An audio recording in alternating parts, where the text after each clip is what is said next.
This morning, the day of reckoning for one of hip-hop's most legendary figures. Sean Combs is asking for imminent release following his conviction on 2 counts of transportation for the purposes of prostitution. In a direct appeal for mercy overnight, the rap mogul writing to the judge, "I lost my way," adding, "I take full responsibility and accountability for my past wrongs." Though he was acquitted of more serious charges, federal prosecutors said Combs left women broken and beaten and deserves 11 years in prison. Defense attorneys called that draconian, far-fetched, and absurd. But prosecutors pointing to this 2016 hotel security camera footage that shows Combs attacking then-girlfriend Cassie Ventura as proof Combs has a penchant for violence, threats, and emotional control. In a letter to the judge, Ventura said, "I am so scared that if he walks free, his first actions will be swift retribution towards me and others who spoke up." I hit rock bottom, but I make no excuses.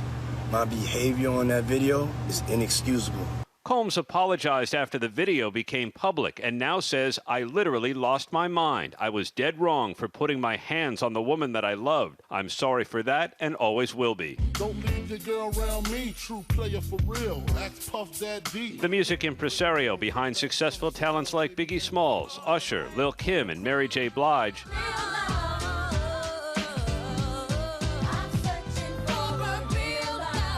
Combs became a hitmaker beyond music. His brand was everywhere: cable, clothing, and alcohol. Now those lofty achievements are long behind him. Combs has been in jail for more than a year, and his team says that time spent behind bars has been life-changing, filled with reading books, writing, working out or in therapy, and getting sober. He has also been teaching a 6-week class to fellow inmates called Free Game about becoming an entrepreneur. The theme of one class: you can make money, but you can't make time.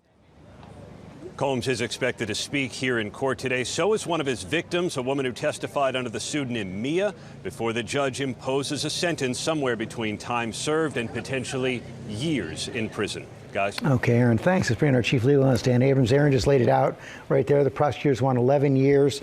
Defense wants him out by the end of the year. What's likely to happen? Somewhere in between. I think it's more likely that he'll get something like 5 years in that area. The key question is going to be, how much does the judge take into consideration the other stuff, meaning the video, some of the crimes that he was not convicted of? Some people may say, wait a second, if he's acquitted, how can you consider that in sentencing? Well, it's possible that the judge could consider that, because when you're talking about sentencing, a judge can take into consideration, is the person a good person? Are they a bad person? Have they done other bad things or good things in their life? Think about it. On the positive side, people are going to bring in character witnesses to say, he's a great guy. The reverse applies as well. And so the question is going to be, how much does the judge take into consideration the bad things when sentencing?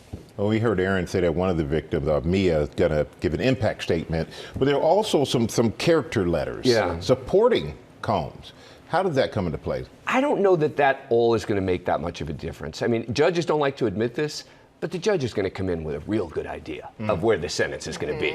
It's not going to change as a result of that. And I think the fact that the probation department has said 5 to 7 years means that's pretty close to where it likely will end up. You've covered a lot of these types of trials, especially with a video like the one in the hotel.